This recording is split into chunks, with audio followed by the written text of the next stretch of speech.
So tonight, we are very blessed to have invited Sayadaw to give us a talk. Tonight's topic is life and rebirth. May we say sadhu, sadhu 3 times?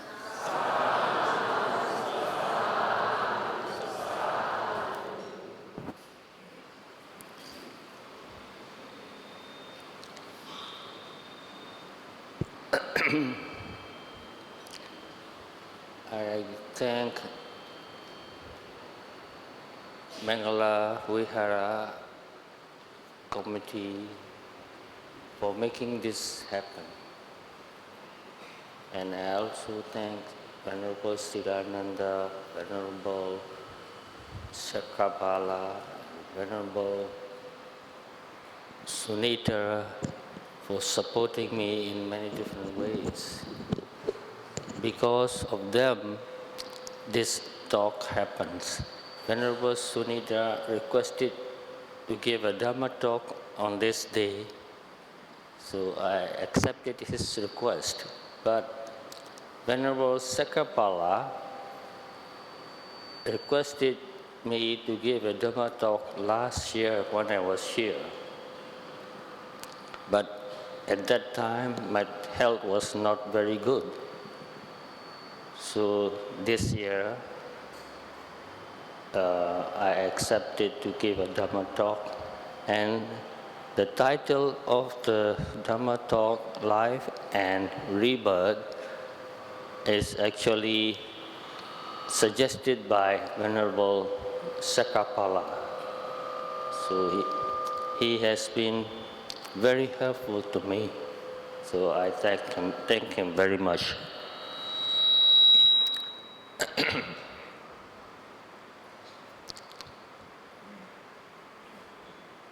Just now,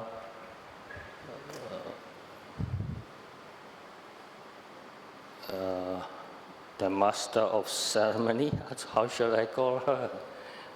Mistress of ceremony. So, introduce you about me.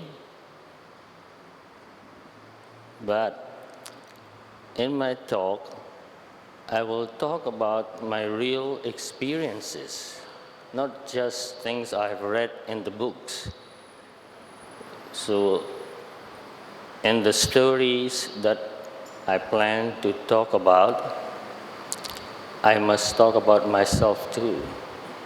So, briefly, I was born in Moulmein.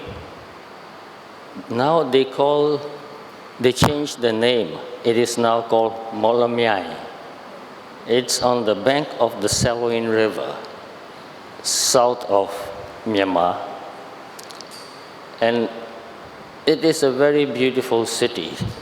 On the eastern side, there's a long range of hill on which I've walked innumerable times.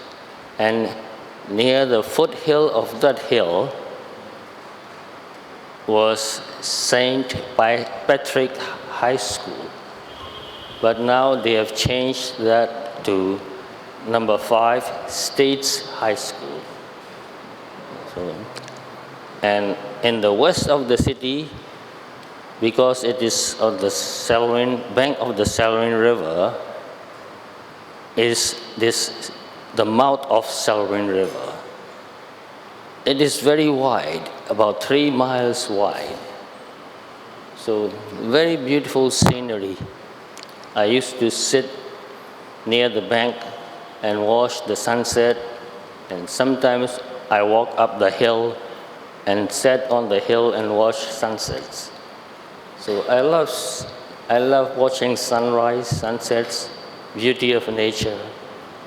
And my first meditation practice, but at that time I did not think of that as meditation practice.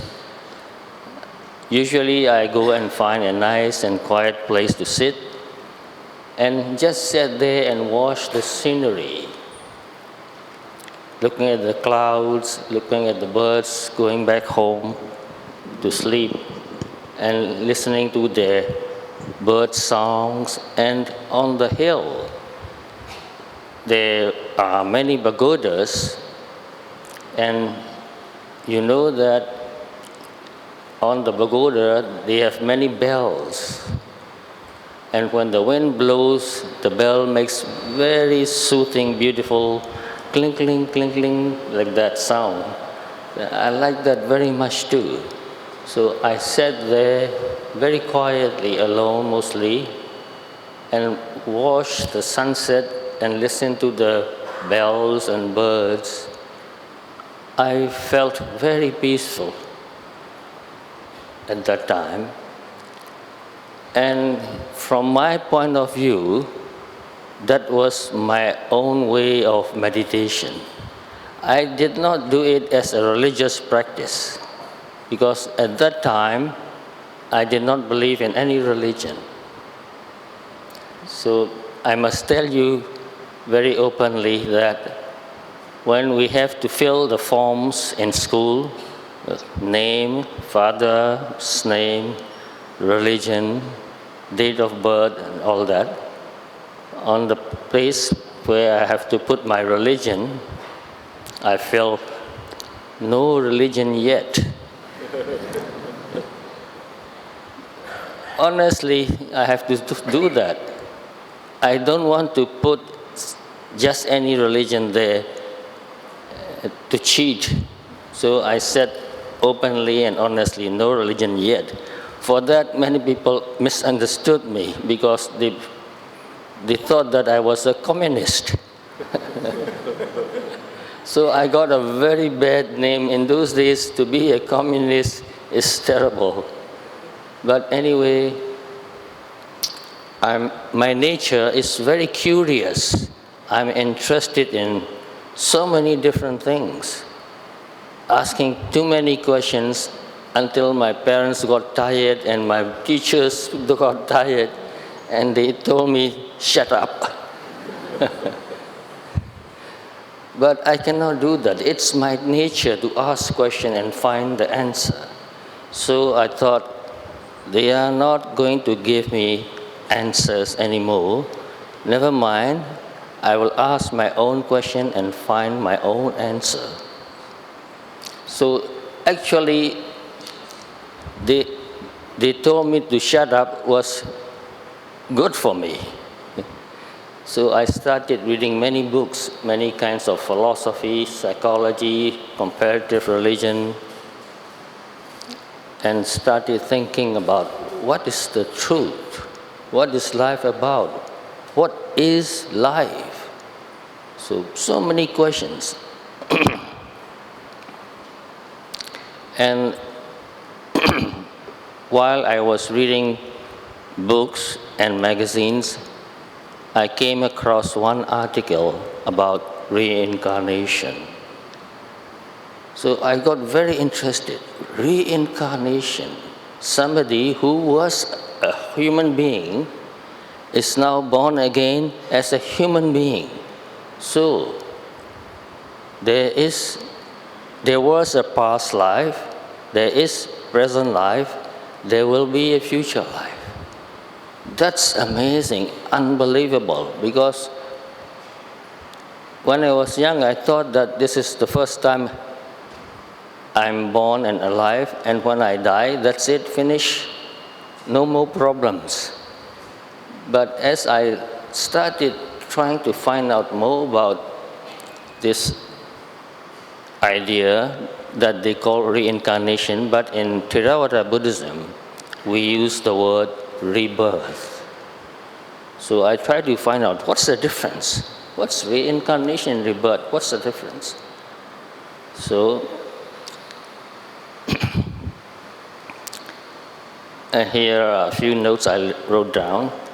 Reincarnation literally means to be made flesh again. To be made flesh again, this is literally. So we died and we became spirits, no physical body like we have, and then we are reborn as a human being with this physical body. So to live in this physical body again, to get a new physical body So that is what they call reincarnation. This is a doctrine, mystical belief that some essential part of a living being survives death to be reborn in a new body. So they use the word reincarnation because they believe that there is such thing as soul, which is eternal, which does not change. And this eternal soul gets a new body. But in Theravada Buddhism, nothing is eternal. Everything is impermanent. So, according to Theravada Buddhism, there is rebirth of character, but no transmigration of a self. So that's the difference between reincarnation and rebirth. No transmigration of a self. Just consciousness successively going on and on. When we die, the body dies. But the consciousness go on and on without interruption. So always changing, always new. So this is the word I like very much.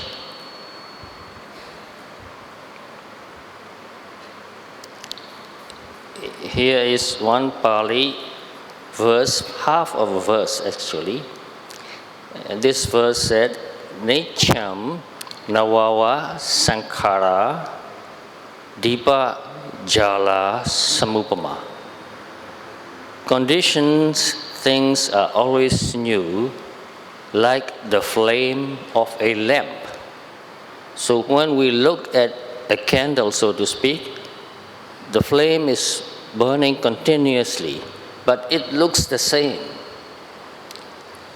It is constantly using the fuel and oxygen to create the flame.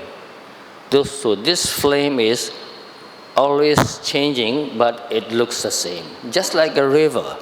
If you go and look at the river, this river is flowing all the time continuously. But no matter how many years it's been here, we call it by the same name and we think it is the same river. But it is not the same river, it is always new.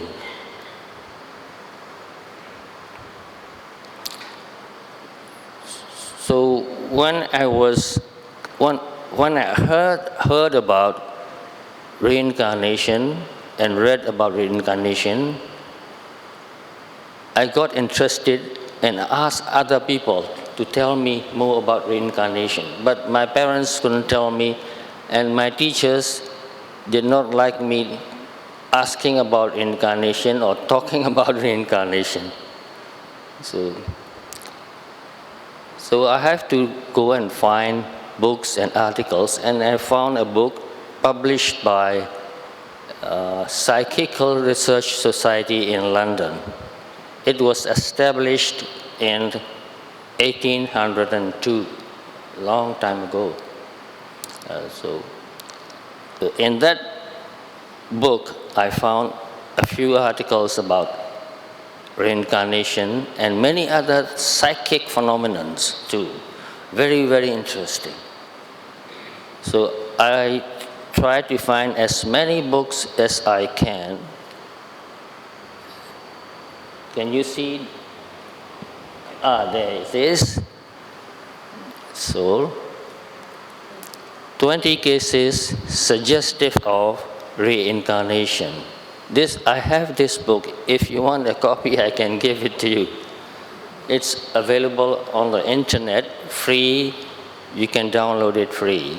And this is a very important book written by Dr. Ian Stevenson.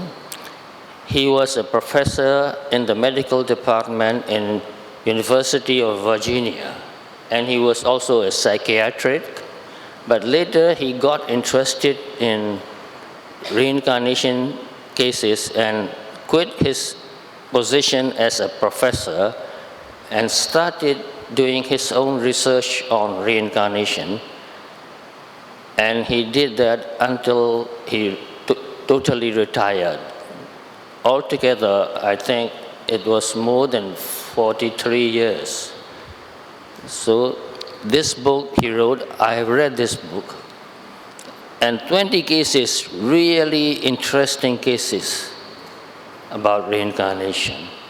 And this Dr. Ian Stevenson, yes, I must tell you that too, he came to Myanmar and he met Sayadaw U Silananda. Anybody met Sayadaw U Silananda in person?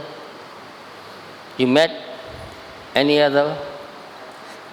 He came to this temple and gave a course on Abhidhamma. So Dr. Ian Stevenson and Sayadaw U Silananda were really very good friends. And Sayadaw U Silananda himself remembered his past life. I studied with him in his college, so to speak, in Mandalay. I live in the same building. I stayed on the upper floor. He lived in ground floor. So we ate together. I studied Pali. He taught me Pali. But I was, in a way, a special student. I cannot go to the regular classes. Sayadaw U Silananda said, well, you have studied English and engineering. You don't need to start from the beginning. He gave me many books about Pali grammar and literature. And when I cannot understand something, I went and asked him questions. Otherwise, I can study on my own. He was just guiding me to study. And Sayadaw U Silananda's elder brother and sister told me about their brother's past life, because he was reborn in the family again, twice. Very interesting case. So I will show you a book later. Therefore, for that reason, Ian Stevenson tried to meet with Sayadaw U Silananda, and they discussed about rebirth, reincarnation. And in Myanmar, most people believe in rebirth. If you go and talk about reincarnation in any village, they will say, oh, in our village, so-and-so, he was a human being in this village, he remembers, and how he died. They will tell you the story in detail. So this is one book. And this is another book by Dr. Ian Stevenson, Children Who Remember Previous Lives. I have that book too. Children, when they are about 4, generally, they start talking about their past life, if they remember. And as they grow older and older, they start losing interest in their past life, because present life becomes more interesting and important, which is natural. And some people, they remember their past life until they are in their 20s or 30s. Some very rare people, they remember their past life until they are quite old. They don't forget it. So this is another book. I'm showing you these books because there are people these days doing research on reincarnation or rebirth really seriously. Why is that? Because Dr. Ian Stevenson himself believed that if more people learn the truth about reincarnation or rebirth, they will have a very different understanding of the world, human beings, and themselves. So I will give you detail later.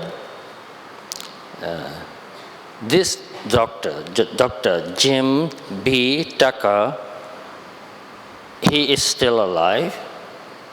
He is assistant of Dr. Ian Stevenson. When Dr. Jim Tucker was young, he was a doctor and a psychotherapist. Very successful practice at that time. Later, he got interested in reincarnation and went to meet Dr. Ian Stevenson to ask about reincarnation. And they met and discussed about reincarnation many times together. Later, Dr. Jim Tucker quit his psychotherapy practice and did research on reincarnation because he felt that this is more important for human beings. This is the truth. If you really understand and believe that you have been a human being before and you are going to be born again and again innumerable times, then the way you look at other people will change totally. The way you look at yourself will change totally. And this happened.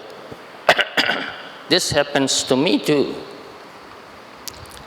This is another book. This man, F.W.H. Myers, he was one of the founders of Psychical Research Society in London. And this book is F.W.H. Myers and the Victorian Search for Life After Death. So the same theme, reincarnation, life after death. Life goes on and on. And Reincarnation, A Hope of the World by Dr. Irene S. Cooper. And this book was published by the Theosophical Publishing House. So, A Hope of the World, why? If you understand that you have been a human being before, you are a human being now, and you will be reborn again and again as a human being, or maybe as a spirit or deva. So, if you deeply understand this, when you look at other people, you will not think that this man is a stranger and it doesn't matter what happens to him. It's not my problem. But if you believe in reincarnation, you look at somebody, you will think that he may have been my brother or my father or grandfather, maybe my son. So you will meet again in many different ways. He may become your father or grandfather or brother or even neighbor. You'll meet him again and again. So you feel, in a way, some connection with that person. If all the people believe that we have met before, we meet now, and we meet again, they will feel more close, they will feel more loving and compassionate, and if you need help, they will help you according to their capacity. So, speaking of that, I meet all of you here today. Well, we will meet again. Maybe in this life again, yes, if I live long enough, if you live long enough, and maybe next life and next life. I have heard some stories in Singapore of reincarnation. Very interesting story. So this is a hope of the world. People are becoming more and more materialistic. They care for money and pleasure, possessions, power, status. They compare themselves with other people and look down on those who are not so fortunate. So, understanding life and rebirth or reincarnation, no matter how you call it, will change your outlook totally.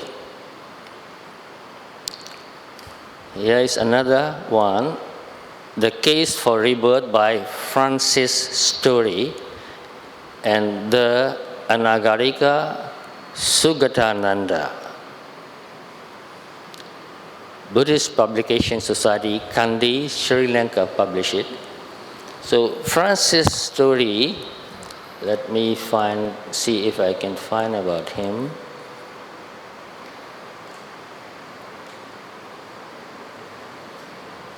Here.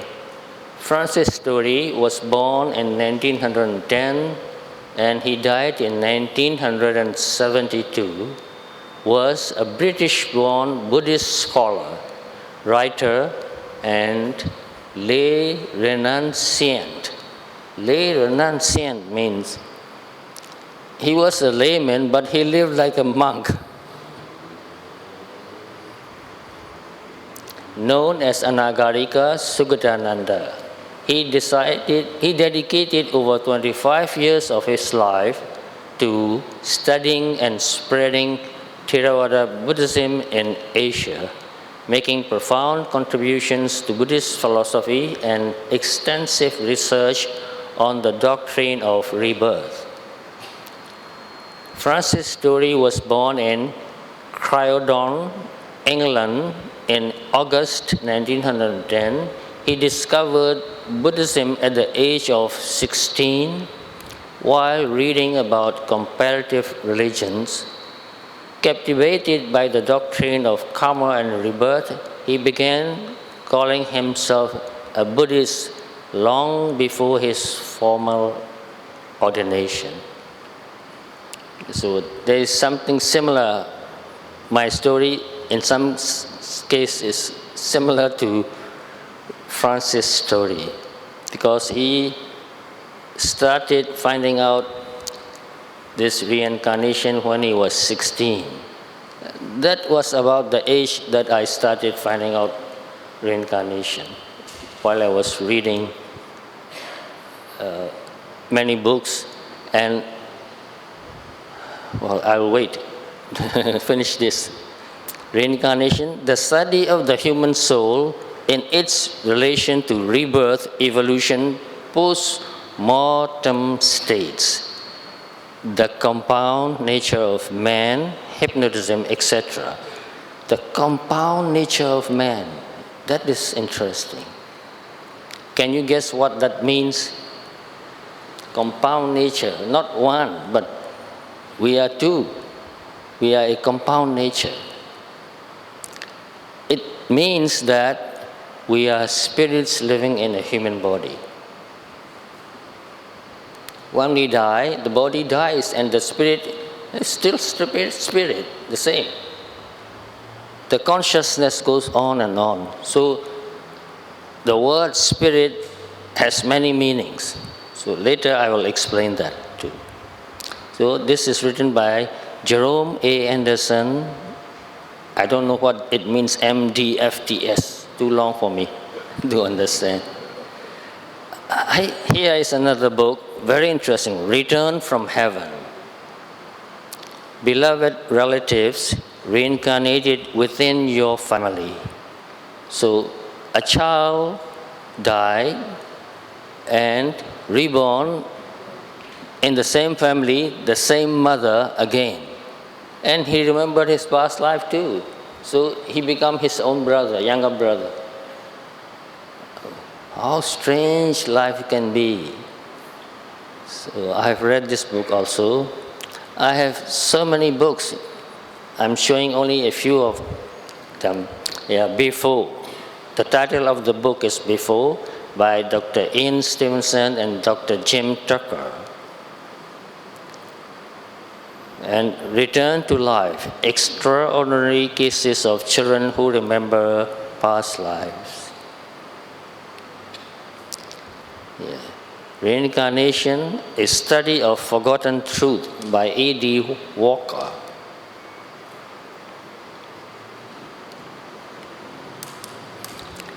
Reincarnation and the Law of Karma by William Walker Atkinson. A study of the old New World doctrine, means old world and new world. Doctrine of rebirth and spiritual cause and effect. Very interesting book. So I'm showing you all these books because I think that some of you are deeply interested in rebirth, reincarnation, and you want to find out more about it. And if you want to read more books, these are the books you must start with. There are many more.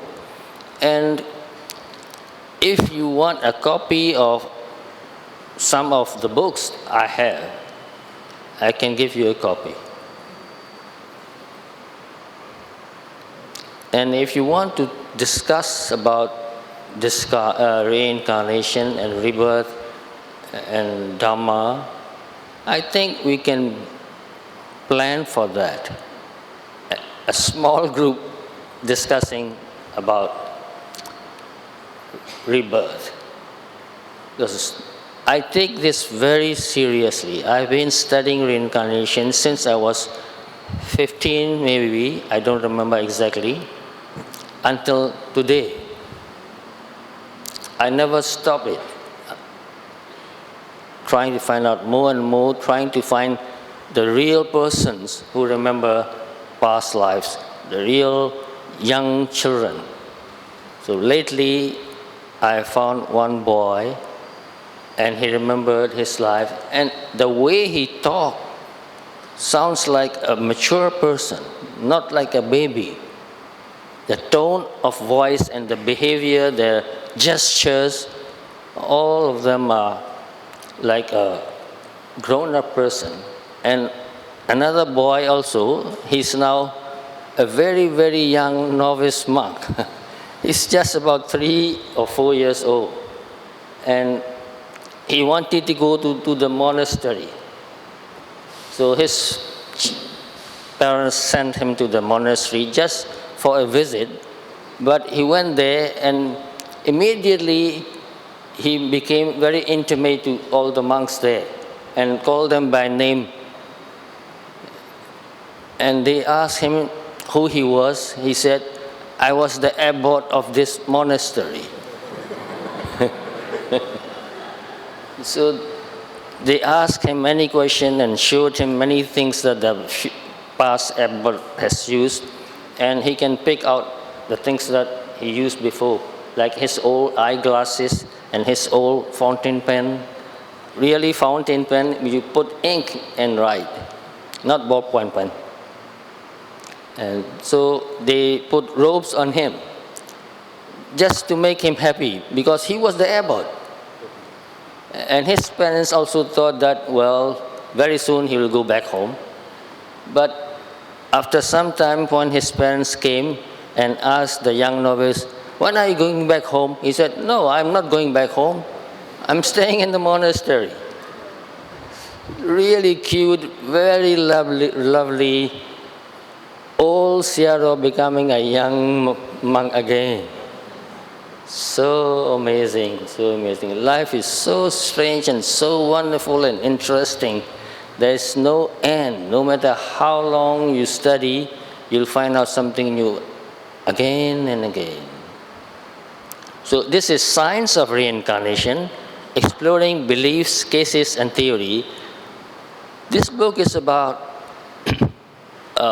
how to watch children to see whether they are a reborn human being or not. So studying without asking him anything. So spontaneously, young children who were human beings before behave like a mature person. They use the word precocious. Do you understand what it means, precocious? their mentality and skills are much higher than the age. They learn something very quickly. Sometimes nobody need to teach them to do that. They learn by themselves. So that is also very interesting. Science of Reincarnation, the same book. Long Trajectory, Reincarnation and Life After Death, Dr. Eric Weiss. It was published in 2009. Reincarnation this is by a French doctor, Gustave Kelly. He studied a lot about spiritual communication. You know what that means, spiritual communication? You can contact to somebody who is dead, but you can contact his spirit. I am deeply interested in that, and also studying the old souls. That's also about reincarnation or rebirth, and they use the word old soul. That means he was a human being before. He's not young. Contact with the other world. The latest evidence as to communication with the dead. This is what I was talking just now. Dr. James H. Hislop. I've read many of his books, so this is one of them. Rebirth in Early Buddhism and Current Research. This is by a monk, Bhikkhu Analeo. He is a professor. Rebirth as Doctrine and Experience. Essays and case studies by Francis Story. Again. Introduction by Ian Stevenson. When Dr. Ian Stevenson came to Asia to study children who remember their past life, Francis Story helped him a lot, because Francis Story has been studying people who remember their past life a long time before Dr. Ian Stevenson studied it. So Francis Story helped Dr. Ian Stevenson.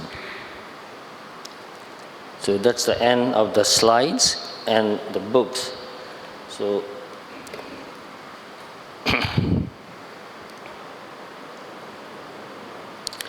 now I'm going to tell you two stories. These persons, I know them intimately.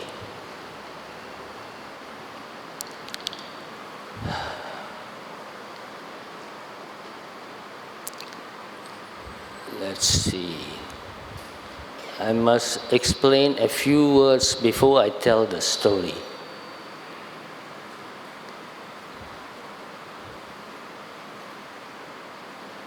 Here, you know, Greek philosophers, quite a lot of Greek philosophers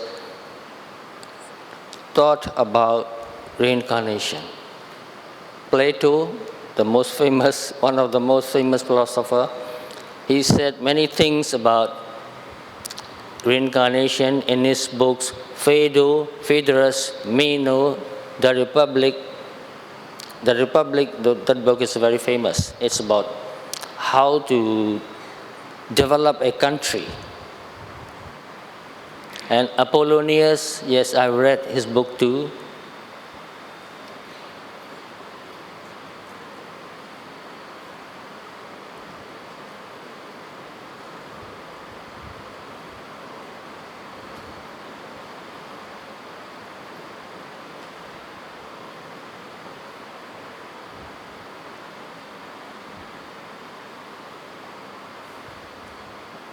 Here, in between state. Have you heard this phrase, in between state? Human being, but in between there's a gap.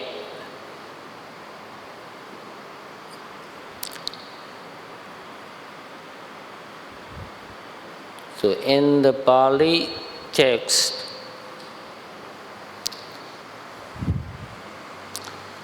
there are a few words. This word is Sambhavesi. Sambhavesi is generally interpreted in Buddhist commentaries as one seeking rebirth. One means a person, somebody seeking rebirth. Or one searches for a place to take birth. Searching for a place means searching for a mother. It is often used in contrast to Buddha, which refers to those who are already born. So those who are already born, those who are seeking to be born again.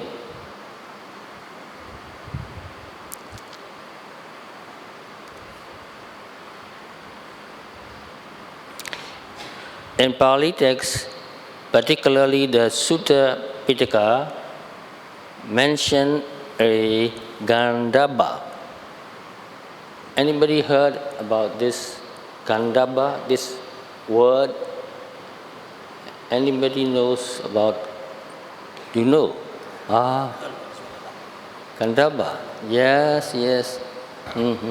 Well, I will explain. Gandhabba, which is sometimes interpreted as an intermediate existence or the being to be born. So this is the meaning, the being to be born. But to be born as a human being.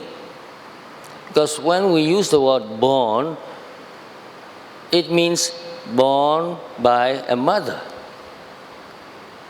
So without a mother, how can we say that somebody is born? We cannot. So, ready to descend into the mother's womb in present. Buddha said here, monks, the mother and father come together. The mother is in season, and the being Gandhabba, ready to descend into the mother's womb, is present. So this Gandhabba, a spirit, so to speak, because I cannot find any better word for it. So, a spirit is ready to take a new life. So, looking for a suitable mother. It is through the coming together of these three conditions that conception can occur.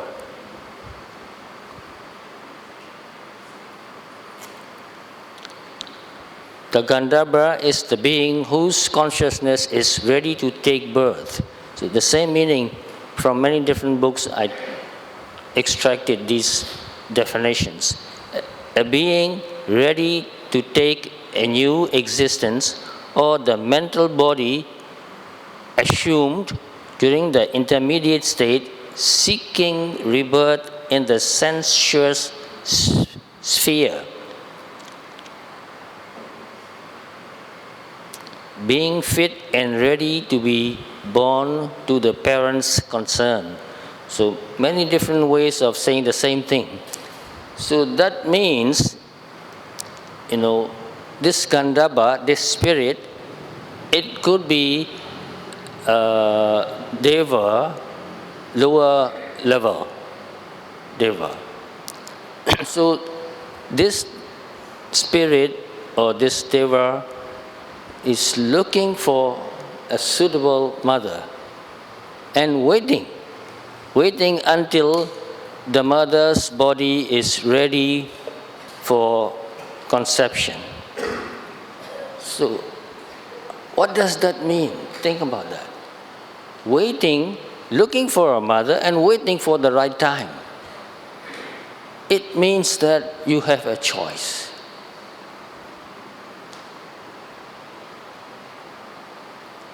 Isn't that amazing? So from that point of view, you choose your life. Go to bed. Your karma also is involved.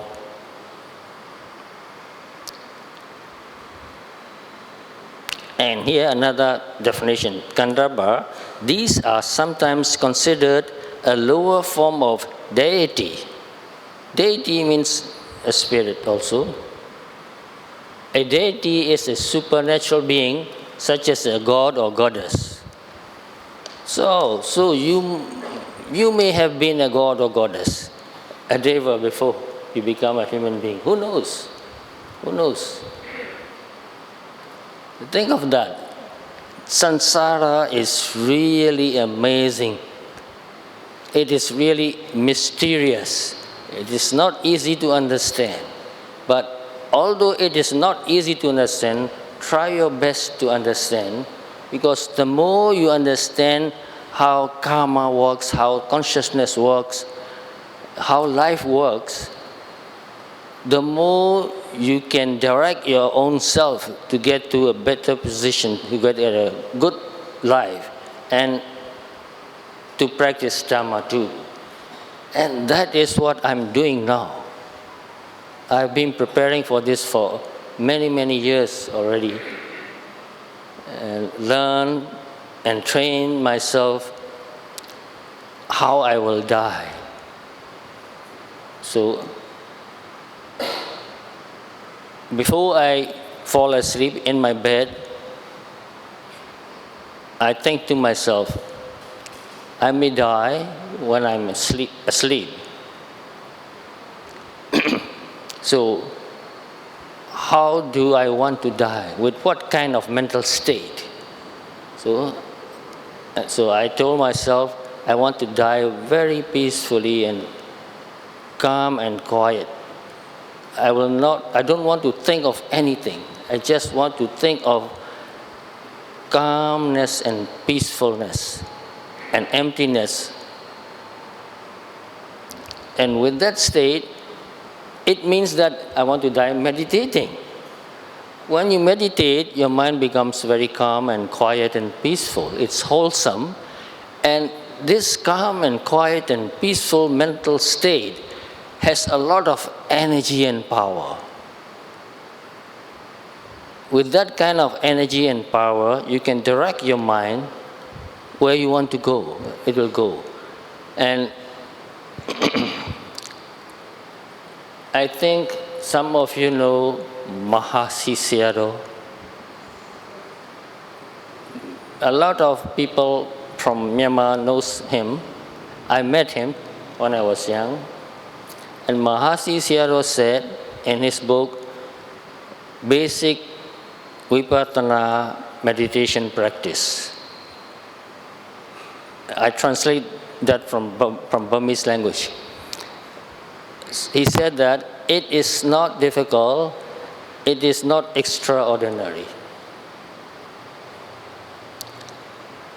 to choose the life you want to go to.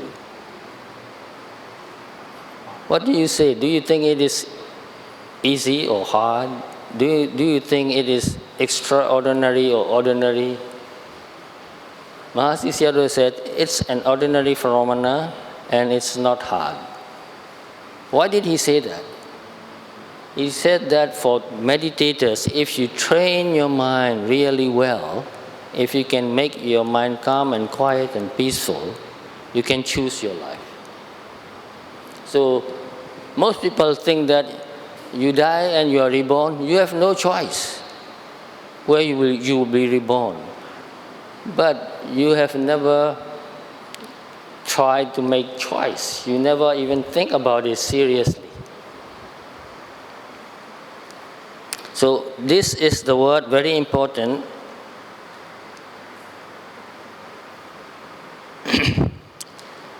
Now I'm going to tell you those people that I met who remember their past life. When I was in St. Patrick High School,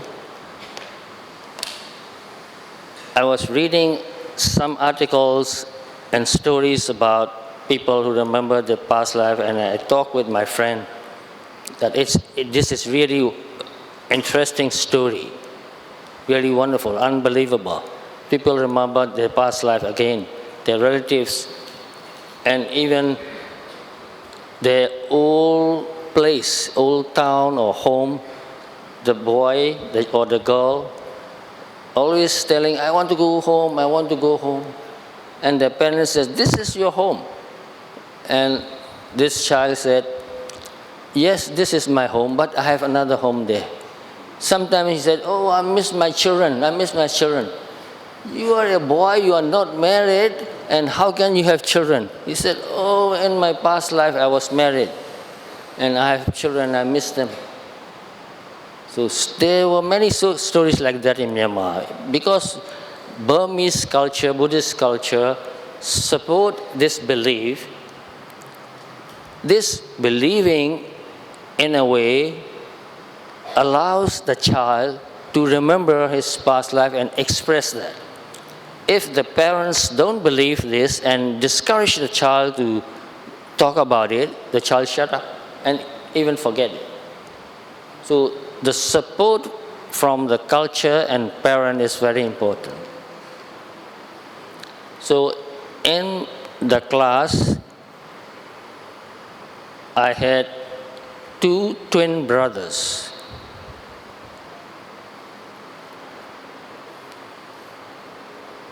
Miao and Tiao. I have to think very carefully to remember the names. So, because they were twins, their names are very similar also. So, Miao and Tiao. And one friend said, look, those 2 twins, they remember their past life. I said, oh, really? We have been in the class together for so long and nobody told me. So, then I talked with those friends, Miao and Tiao, about reincarnation or rebirth, whatever you want to call it. And they said, yeah, I remember my past life. Will you please tell me whatever you remember about your past life? And the first question I asked them was, how did you die? So they said that they were riding a bicycle, 2 friends riding 1 bicycle and going downhill, because when you go downhill riding a bicycle, it goes down very fast and people enjoy that fast movement. But when they turned the bend, the corner, a car came and hit them. And one died instantly, another died 3 days later in the hospital. So I asked them more questions. What happened when you died? And the one who died instantly said, I knew that the car was going to hit me, but at that time I was not in my body anymore. The shock of the car hitting somehow ejected the spirit out of the body. So he said, I felt nothing. But the one who died in the hospital said he did not die instantly, and he felt the pain of broken bones. And then what happened, I asked him. The one who died instantly said that, I followed my friend to the hospital. See, they loved each other so much as if they were really brothers. He followed his friend to the hospital and stayed with the friend in the hospital, near the bed. Always there to, I don't know how to say that, to be there ready for him. And 3 days later, the friend died, and both of them together went away, left the hospital. The body was left there. And the body was buried in a cemetery. I visited that cemetery a few times. Very big trees, very shady trees, because the trees get very good fertilizer. So very big, old trees. Most people did not even want to go in, even in the daytime. I went there daytime, and once I went there in the night. No electricity, no light at all, totally dark.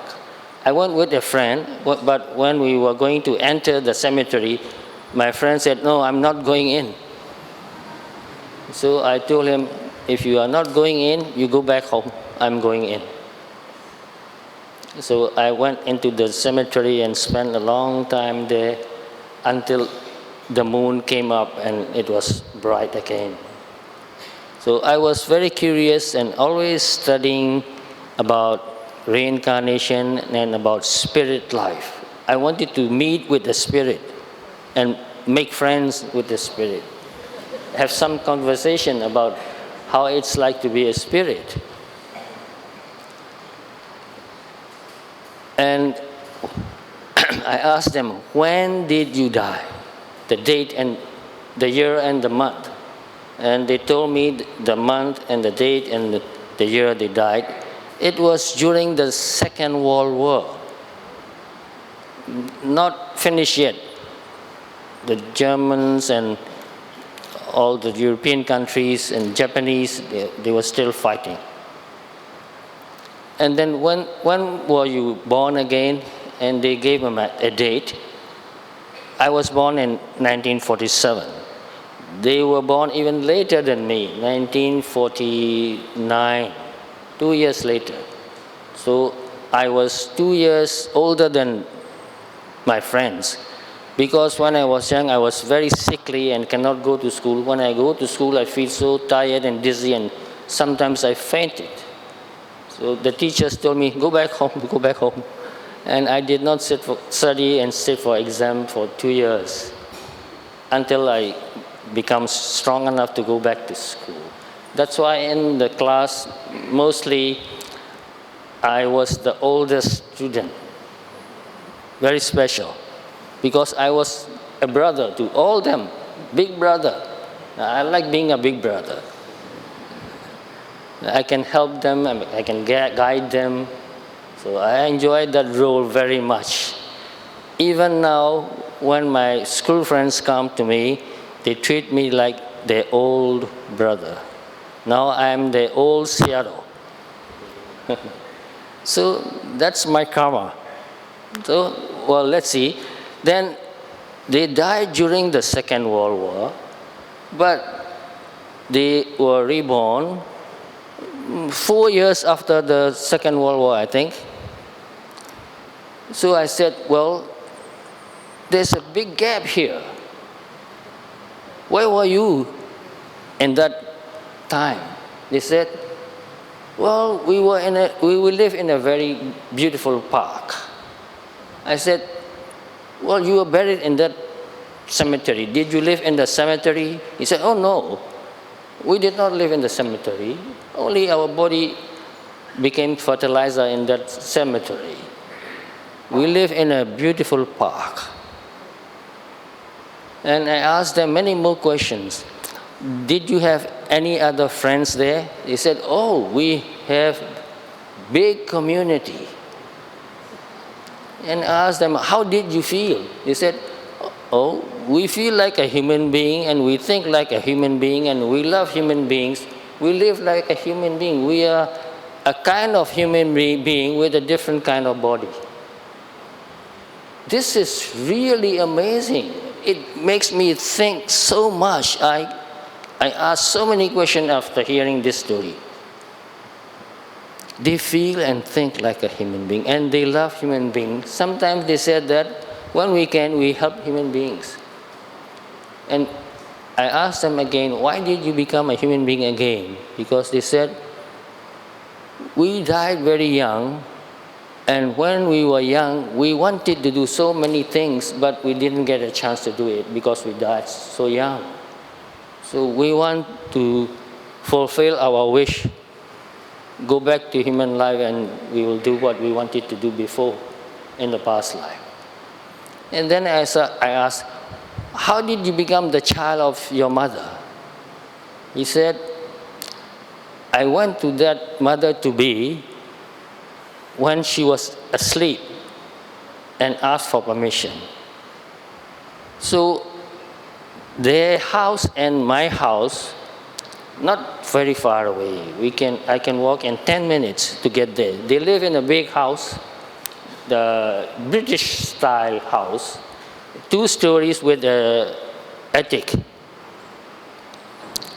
So when I used to visit their house and I climbed up to the attic too, they had many books because their father and their grandfather were very well educated, and their grandfather was educated in England, and when he came back to Myanmar, he brought many books.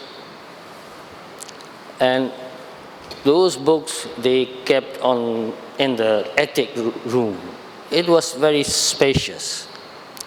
And I met with their mother too, because in those days we visit each other's house and we live like brothers. I can eat in their home, they can eat in my home too. So very close, intimate friends. So when I met the mother, I asked her, I was talking with your sons about how they were reborn. She said, yes, before they become my sons, one day I dreamed a young, handsome boy came to me and asked for permission to stay in their house. But the mother said, we don't have extra room. All the rooms are occupied with family members. They were very well-to-do, educated family, so they like to have their own separate bedroom. Not like other families. Some families, they did not have rooms. They sleep together on the floor mostly.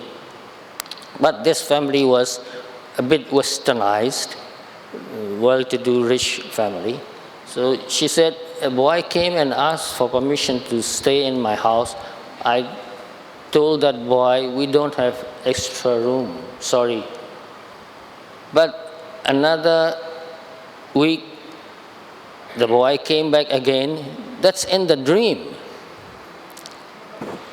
She dreamed that this boy came back again and asked to let him stay in the house. And the mother said, well, if you can stay in the attic room, you can come and stay. And the boy said, oh, it's wonderful. I like to stay in the attic room, top floor, above everybody else. And then he said, I will bring a friend also. See, this is very important, you see. The friends, they love each other so much. And then when the mother gave birth, it's twin.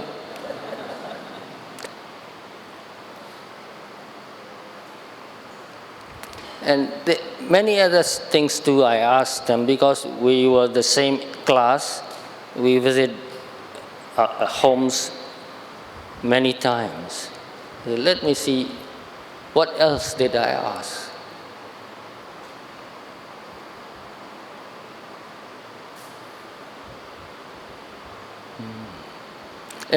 One thing is that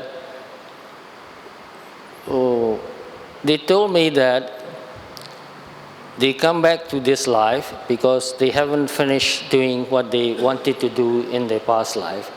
And not only that, they say that in that park where we lived, you don't need to work or do anything at all. You don't need to go to school.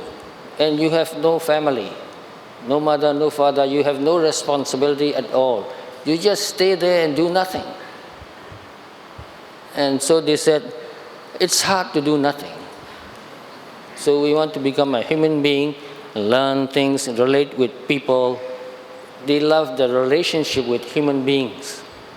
So love for human beings is also one reason to come back to human life. So it's attachment, craving, desire,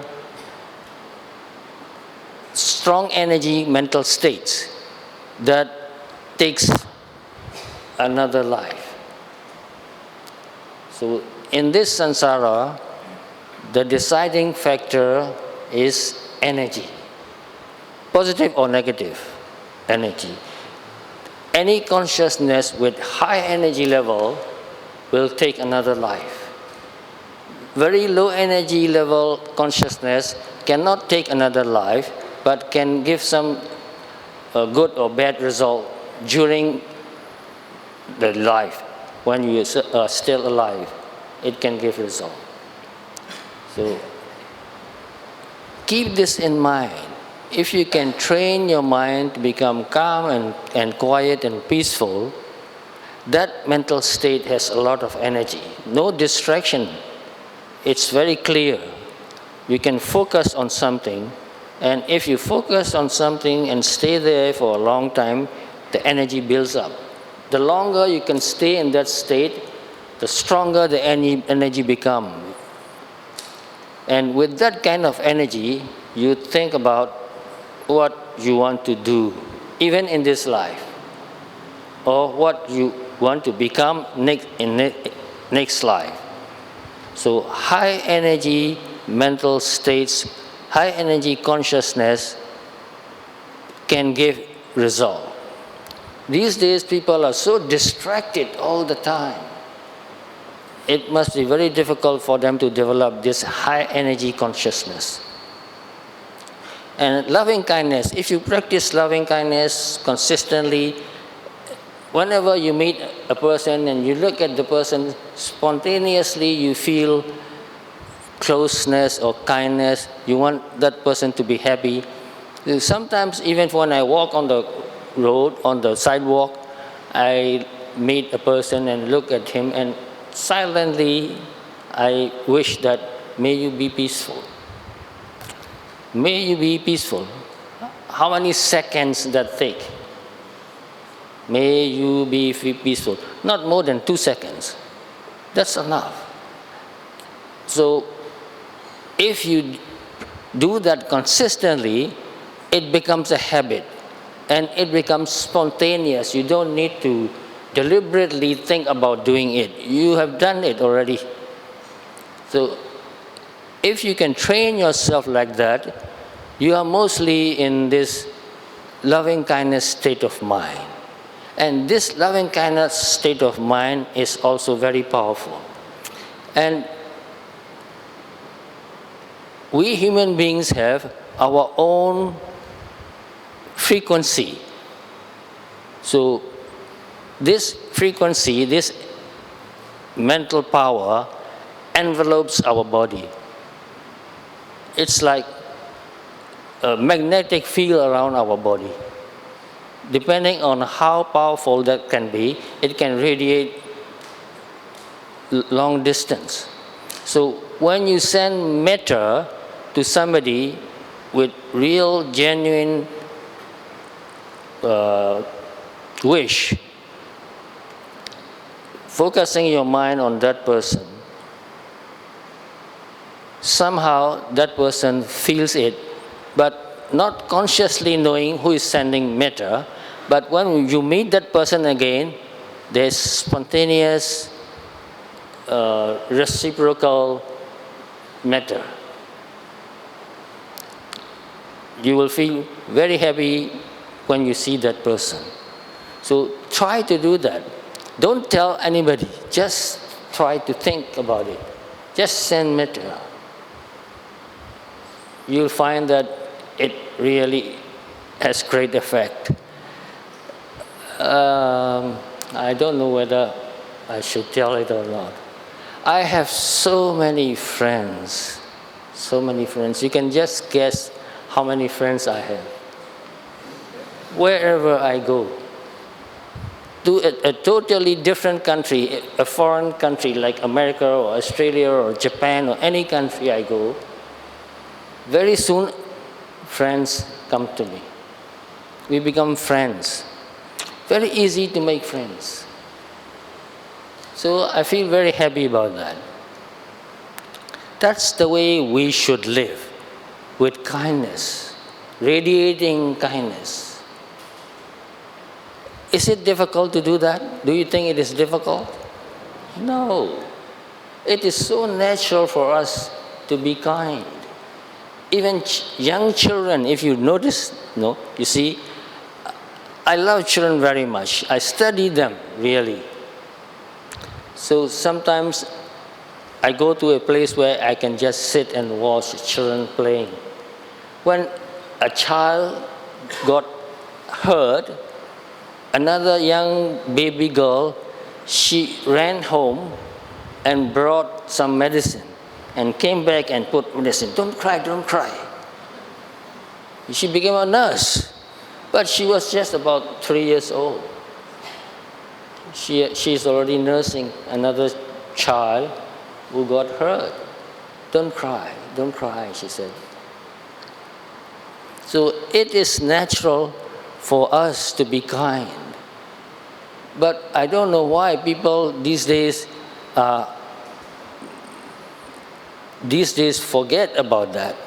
They are interested in some other things, entertainments in the telephone. Big distraction. For me, human beings are the most important and the most interesting. For me, life is most important and most interesting. To improve the quality of my mind and to improve the quality of my life, to improve the quality of my relationships with people is the most important thing for me. And learning also is very important for me. I love learning. I started learning even before I went to school. But as I told you, I was so sick that I cannot go to school. I studied at home. I love to do that. Since I started reading books, I grab books and I read. And I like thinking also. That's what my mother and my cousin sisters who were much older than me, because my mother was the youngest of 9 children. So her eldest sister was old enough to be her mother. So my cousin sisters were just about the same age as my mother. So they became my sister. My sister became like another mother. So they looked after me and they told me about how I behaved when I was young. They told me that I loved to be independent. When they carried me around, I did not like it. I said, put me down, put me down, put me down. Because when they carried me around, I cannot do what I like. It's like controlling my whole body. So I did not like that. And I did not cry or I did not complain about anything. Only when I get really, really hurt, I cry. Most of the time, they said, we did not even know where you were, because they did not hear me. I made no noise. I would be sitting in a corner and thinking or watching something. So sometimes my mother asked me, what are you thinking about? Why are you so seriously thinking about it? So I love thinking. I love reading. Interested in nature, interested in people. I watch people and sometimes I can read their mind, even when I was young. What if I read your mind? I'll be so blessed. Yes, so we are born with our own personality and character and with our own memory from the past life. And that past memory is still influencing our present state of mind. So when I was young, I felt like there was another person older than me inside. Sometimes I feel like somebody is near me who is older. Later, when I studied psychology, I guess that's my past life memory. And also, in some ways, that past life memory was helping me and guiding me also. But as I grow older and older, the two becomes one again. So now I don't feel like two persons most of the time. So think about it. Whatever we have done in our past, it did not disappear. It does not disappear. It is there. Especially high energy mental states, still there. It will give effect when possible.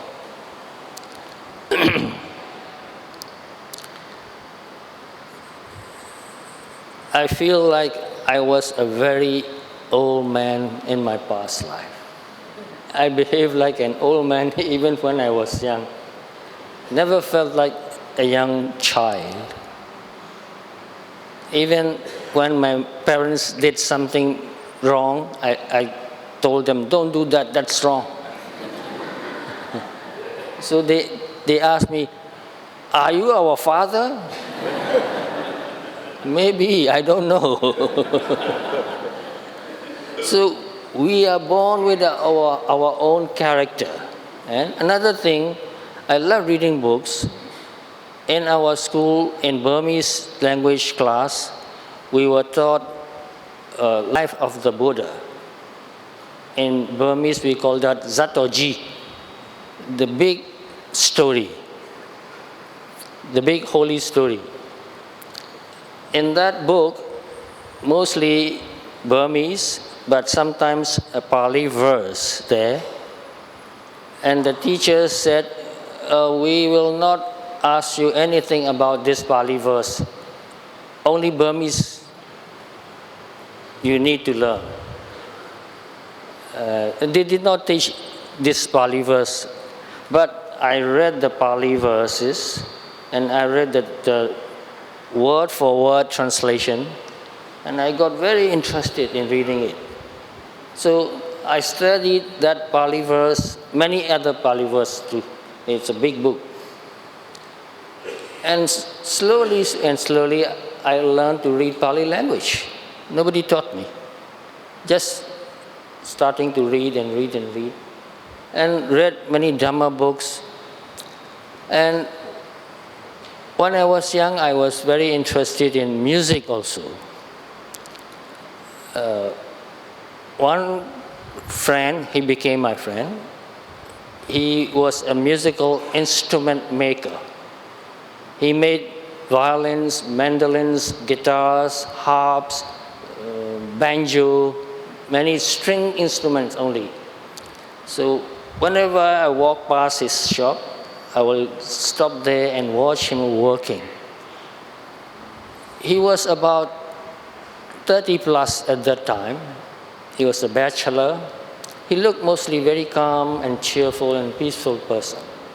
And I loved the violin he made so much that I told him, I want to buy a violin, please make one for me. He said, well, you wait. I will find a really good piece of wood. So I waited, and he found a very good piece of wood with grains. So he cut the wood and then put them together, a violin. It looks like an insect and with rings in the wing side. It's a very beautiful violin. I'm still attached to my violin. And I also bought a mandolin from him. I learned to play violin and mandolin, and he taught me to play mandolin. So I went to his home to study, to learn music with him. After a few days, he said one night, it was in the night, he said, let's meditate. I never even heard about meditation at that time. And I said, what shall I do when I meditate? He said, just sit in the normal way that most people sit, just like you are sitting. And keep your body straight up. Breathe in, breathe out. Long, deep breath. Breathe in, breathe out. Keep your attention near the nostril and feel the air rushing in and rushing out. If you pay attention, you will know that the air coming out is warmer than the air going in. I said, yeah, I will do that. And I asked him, how long shall I do that? Because if he asked me 1 hour, I will say, oh, I have something else to do, sorry, and go back home. But he said 10 minutes. So I thought 10 minutes is not too long, and he's such a brotherly person, and he loved so much that he taught me music without charging me anything, no charge, free thing, free lessons. So he sat on the right side of me, we sat together and meditated. Think about it, you see, meditating together, that makes real good friends. So I did what he told me to do, deep, long breathing, breathing in, breathing out, breathing in, breathing out. After 10 minutes, my body became hot and I was buzzing with energy. So much energy that my body was buzzing. Then he said, now you can stop breathing hard, breathe normally. When he said that, I stopped breathing hard, and I noticed that I totally stopped breathing at all. Not breathing anymore. Because I have got more than enough oxygen saturated in my body. But not very long, just about a minute, I stopped breathing. Just sitting very still, the mind also was so still because I was focusing on my breath for so long. And I like that very much. This stillness, my mind has become so quiet. So twice a week I went to his home and learned playing mandolin and sat and practiced meditation. He said, you may sit as long as you want, and when you want to go back home, you can go home. And no need to talk. That's a good way to tell me go back home. Because he was a meditator, regular meditator. It was time for him to meditate. He did not want to tell me go home. So he said, meditate. I can go home anytime I want, and he can sit and meditate as long as he wanted. But I feel so thankful. He was my first meditation teacher. Many times I remember him, and I feel very thankful for teaching me such a simple way to meditate. I did not ask any more questions. He did not tell me anything anymore. A few days later, I liked to sit and meditate so much that I did it in my own home. In my own home also, it was 2-story and an attic. I lived up in the attic because my parents never come up to the attic. The ladder going up was so steep that you have to come down backward. So my parents never come up. So that way I learned to meditate, and until today. So another story, briefly and quickly. I think we have how many minutes left? Only 5 minutes left. I'm sorry, I cannot finish in 5 minutes.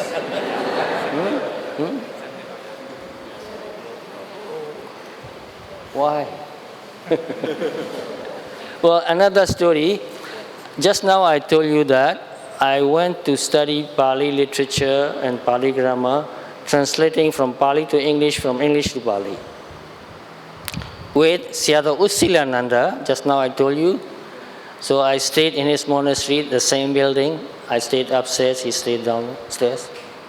In that monastery, also, somebody told me that young novice, he remembers his past life.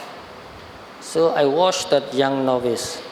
Oh, he looks very gentle and kind, very helpful. At that time, I was suffering from malaria because I spent so many years in the forest. In the forest, I made a small hut tent using old ropes and bamboo sticks. Made a tent and lived there. I had my robes and my bowl. I went to the village to get food and come back and eat. But other than that, I had nothing. No bed, no pillow, no blanket, no mosquito net even. Just a pot for drinking water and going to the spring to get the water and take a shower. Going to the village to get the meal, the food, and ate one meal in 24 hours. Lived a very simple life.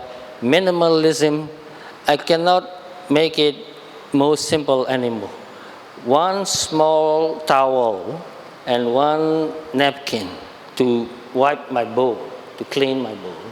So I lived like that, got malaria, went to the hospital. The doctor said, don't go back to the forest. You will get sick again. So I thought, if I cannot go back to the forest, I will go to study with Sayadaw Usilananda. So I went to his monastery because of that reason. So I met that young novice. I had fever very often, malaria fever. When I get the fever, the chill is really terrible. So I usually lie down near the place where I get sunshine. Sunshine makes me feel warm. And eating also was sometimes very difficult. I cannot digest regular food, especially fried foods and oily food. This young novice made some soup and rice gruel and porridge for me. So he really took good care of me. So when somebody told me that this young novice remember his past life, I want to know everything about him, but I was also very reluctant to ask him a direct question. So one day I asked him, how old were you when you died in your past life? Just as if casually asking something not really important, not serious, as if I'm not serious. So he said, I was 29 when I died. I said, you were so young to die at 29. Why did you die? What happened to you? Here comes very important point. I was not able to give birth to a child. That's how he died. So he was a woman in his past life. So I must make the story short because Venerable Chaka said I must conclude the talk in 10 minutes. 10 minutes already gone, I think. Sorry. So one day in the summer, all the lessons stopped. Most of the monks and novices, they went back home to their hometown. So this young novice also went back to his home's village, actually. I did not go anywhere because I have nowhere else to go. I did not have a home, actually. So one day he came back. I wanted to ask him many questions. So I asked him, who did you meet in your home village when you went back? What did your mother cook for you? Oh, my mother cooked for me a kind of soup, and she said, you will never get this kind of soup in Mandalay, and then she cried. She cried because her son will not get this kind of food in Mandalay. So he ate what his mother cooked for him. And I asked him, who did you meet? He said, oh, many people, old friends and relatives came. And then he said, that man also came. Who do you think that man was? Her son. Her son? Husband. How can I say his husband or her husband? How shall I say that? Then I asked him, do you love that man? He said, yes. How can he say no? He really loved that man. He died, she died so young. And past life children, he said, also came. Do you love your children? He said, yes, I love my children. You see, love never dies. Think about it. We become a man sometimes, and then sometimes we become a woman. So don't be too proud of being a man. Remember that. So be a loving person, do whatever you want to do with kindness and honesty, relate to other people with kindness and openness and honesty. In another thing I asked the twin friends, they told me that in that park they lived, each person can read anybody's mind. You cannot tell a lie. So I think 10 minutes is over. I'm sorry, I can have so many things to say. So the gist of the story is that life is really wonderful in spite of troubles and pain and suffering and losses. Learn from your life. Learn. We are here to learn, not just to make money and enjoy sense pleasure. Make money and use it very well. Pleasure, a little bit is okay, just like eating chocolate. I eat chocolate, a few pieces a day, about this much. But that's enough. If I eat 1 pound of chocolate, what will happen to me? I will die of indigestion. So life is for learning. From my own experience, I started learning since I was 4 or 5 years old. I learn every day, now, even now. After I finish talking, I go back to my room. I will learn. I have already planned to do something before I sleep. So life is for learning. Learn and become wiser, become a more intelligent person, become free. So practicing Dhamma is also learning, and if you really practice meditation, you feel more and more freedom, year after year. I feel that way too. Now I'm very close to my crossing over point. Every day is so precious. Every moment so precious. I am learning so much that when I think about it, I think in the past 10 years, I've learned as much as 50 years before that. Because I've accumulated so much knowledge that learning becomes easier and easier for me, and more joyful. So I must stop here. I'm very happy to meet all of you, and I hope to meet all of you again. I send you metta from my heart. May you be healthy, may you be happy, may you live a long life, may you be able to meditate well and feel deep peace and freedom. Sadhu, sadhu.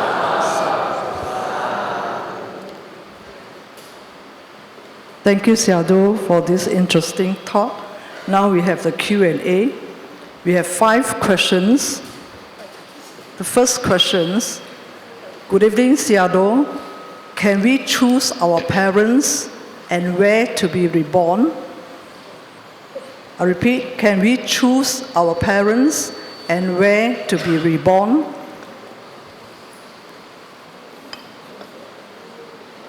Sayu klipi ba. Adi megon. Mo megon be ma. Adi megon ba me la le. Computer. Okay. No, Megon. I speak it. The first question is, can we choose our parents and where to be reborn? Megon pian xin bia ba me la. Yeah. Yeah. Yes, we can choose our parents. As I told you in the beginning, this Gandhara here, which I explained, these are sometimes considered a lower form of deity that can play a role in human conception. So,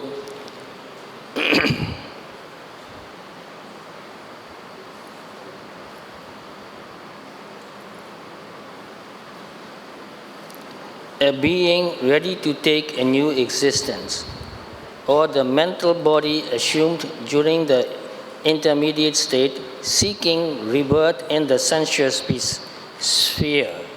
So they are waiting to be reborn as a human being, and they choose the mother to be, and wait until that mother is ready to conceive.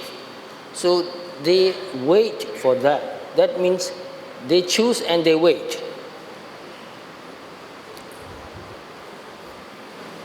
You can find that in some Pali literature.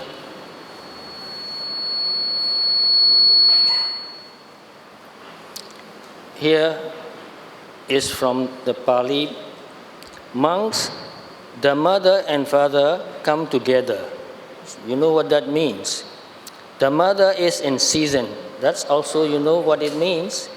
And the being, which is called in Pali, Gandhaba. This is Pali word.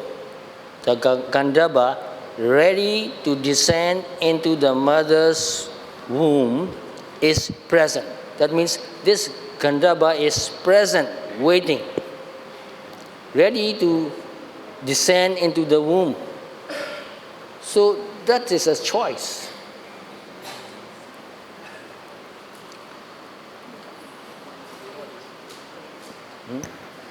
Okay, second questions.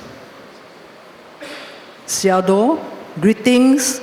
Our Buddha was reincarnation or rebirth?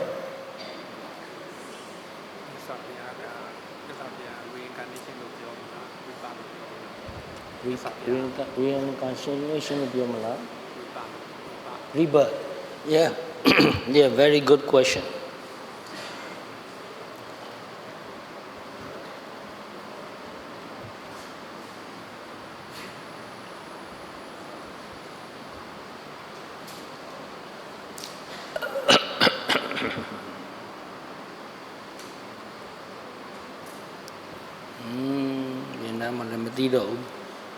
In Theravada Buddhism, anatta is a very important truth about life. No permanent self. Therefore, in Theravada Buddhism, we call rebirth, not reincarnation. Reincarnation means a permanent soul going from one life to another, taking new body. But the soul is permanent. But in Theravada Buddhism, nothing is permanent. Everything arises and passes away. So anicca and anatta, these two truths about mind and body are very important. Therefore, we shouldn't actually use the word reincarnation. Sometimes I use the word because in some cases it's easier to use the word reincarnation. The word reincarnation and rebirth, how can we say this person is a rebirth? Something is wrong about it. So anyway, understand that in Buddha Dhamma, there is no atta, permanent entity, no permanent entity. Only consciousness following consciousness, consciousness, consciousness. Every consciousness is a new consciousness. Buddha said, Necham Nawawa Sankhara, Deepa Jala Samupama. All the sankharas are new, nothing is old. Just like the flame of a lamp. This flame is always burning and always new. So we should use the word rebirth. Next questions. Venerable Sir, I humbly seek your guidance. I wish to support my parents during their final moments so that they may have a peaceful passing and a better rebirth. May I kindly ask what I should do to help them from now on?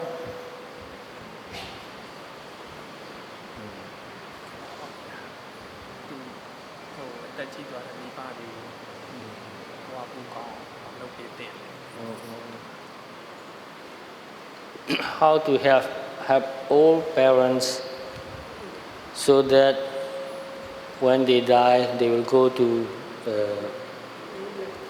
better life, so to speak. Remind your parents to practice metta meditation first, because without metta, no matter what other meditation practice you practice, it is not enough. To practice metta is the first thing, it is the foundation of our life. To be a loving and a kind person is one of the most important things about human beings. So remind the parents to think about everybody, family members and friends, with kindness. And if the parents can practice more than that, teach them to focus on breathing, paying close attention to whatever is happening right now without thinking. You don't need any words or concepts to pay attention to what you are feeling right now.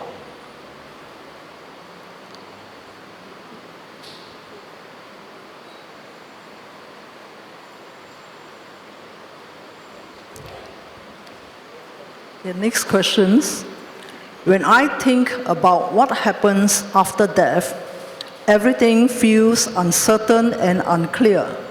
So, while I'm alive in this life, I just want to live as best as I can. I don't want to think too much about what comes after death anymore. Would this kind of mindset be considered annihilationism? Ucheda Diti. How should I study or reflect on this to gain a clearer understanding?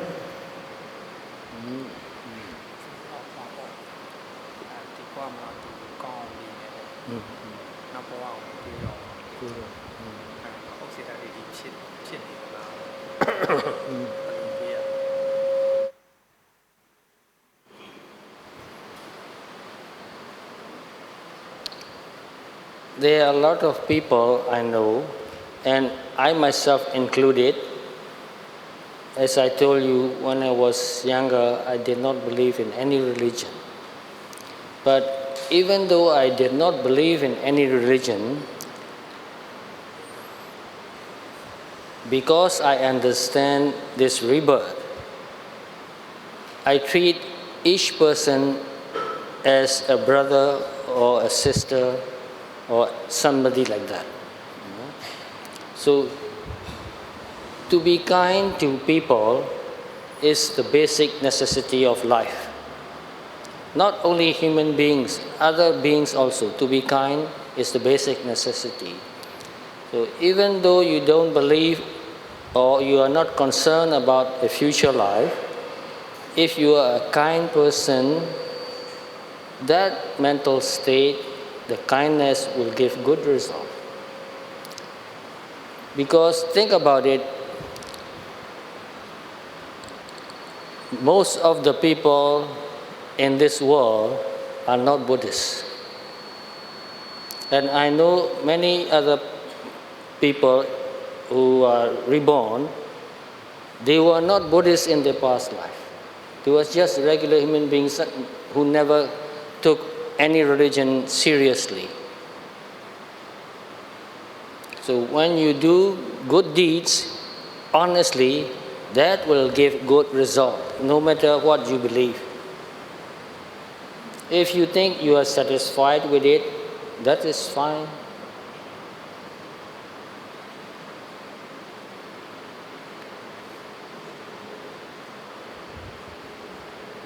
The final questions. Sayadaw, have you had chance to meet or talk to spirit?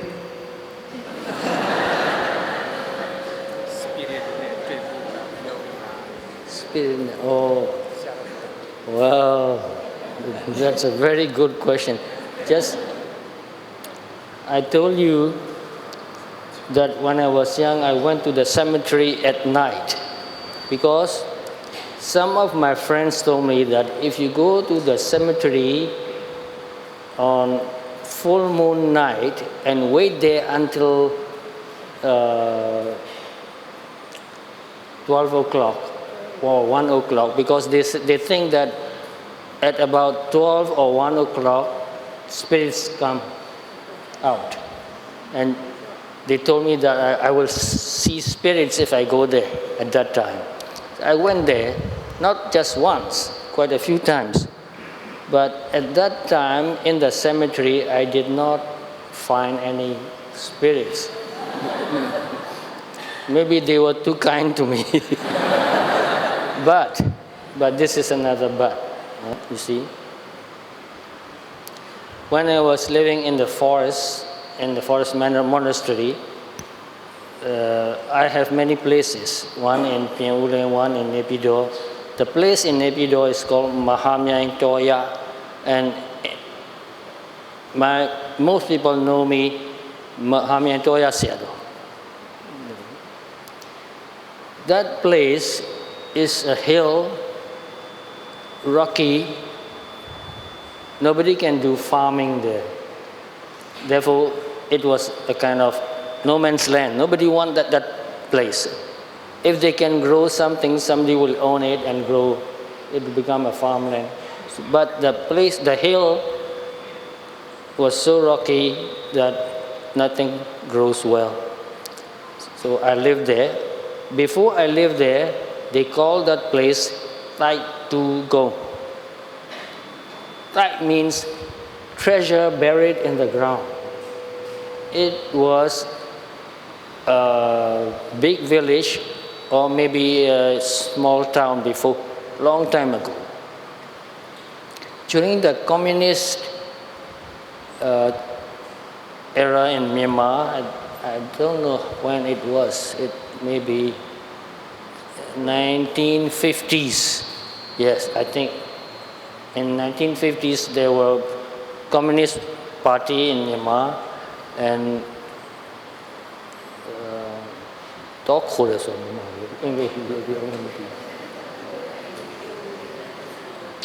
and they had their own army, but they stayed in the forest.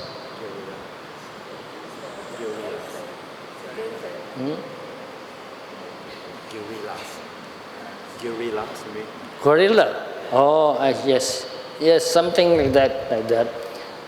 And these communists are very vicious people. They are very cruel, actually.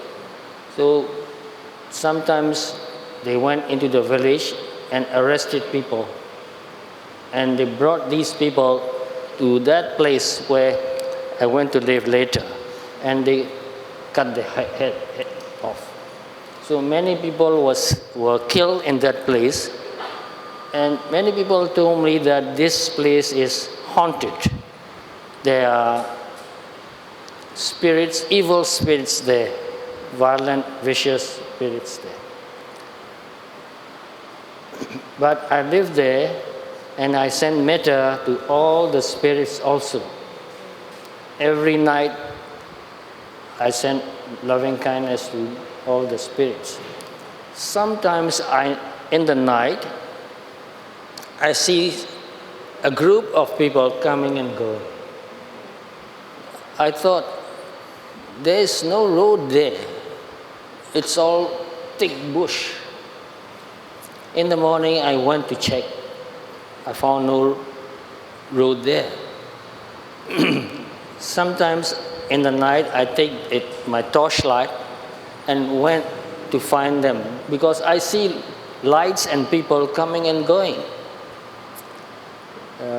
In Burmese, we call them kya.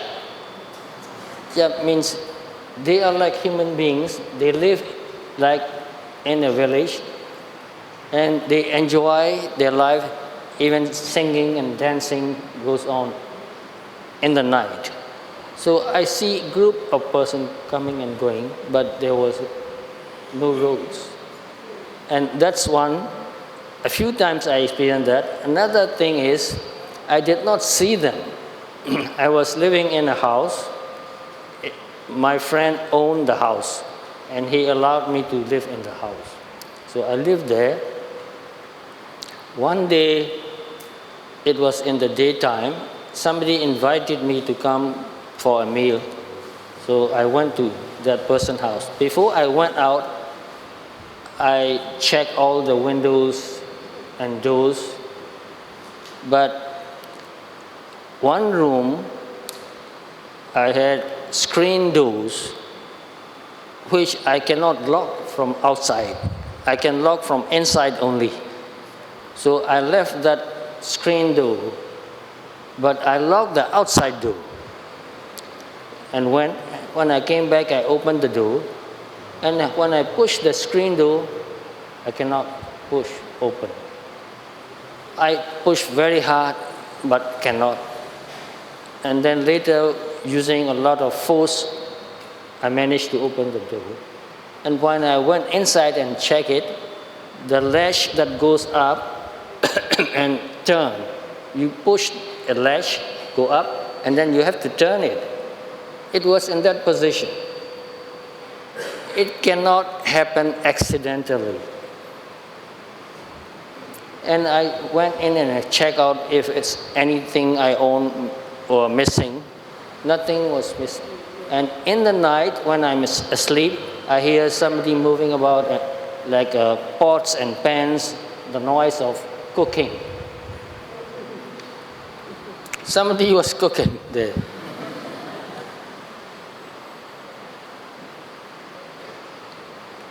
But I did not have a chance to talk with a spirit. I really want to. I really want to.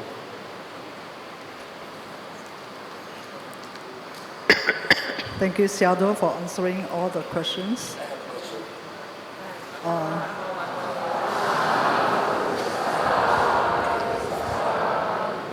May I call upon Brother Halim? Brother Halim, are you here? I think he's not here. You do it. Okay, I have Brother Sai to...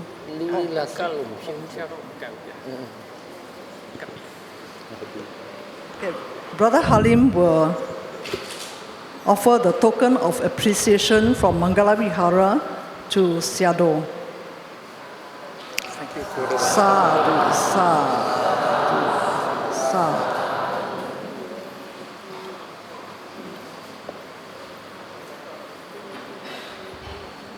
May I also call upon one of the Burmese devotees to offer, to represent everybody to do an offering to Bante.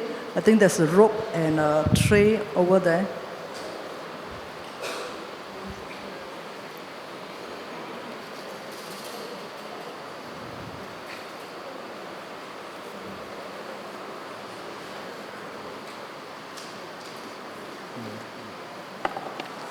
Sadhu, sadhu.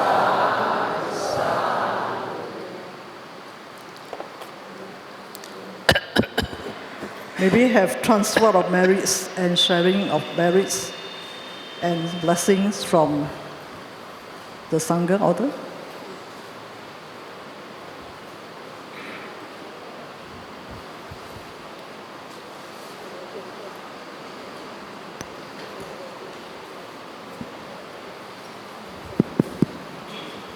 Okay, we have done a lot of meritorious deed by listening to the Dhamma talk, also by making offering to the Sayadaws. We will share all these good deeds to our departed relatives and also all the beings who can be seen, who cannot be seen, by reciting Pali formula, Idame Nyadina Hotu. Idame Nyadinan Hotu Sukhita Vundu Nyadayo. Idame Nyadinan Hotu Sukhita Vundu Nyadayo. Idame Nyadinan Hotu Sukhita Vundu Nyadayo. Sadhu, sadhu, sadhu, sadhu.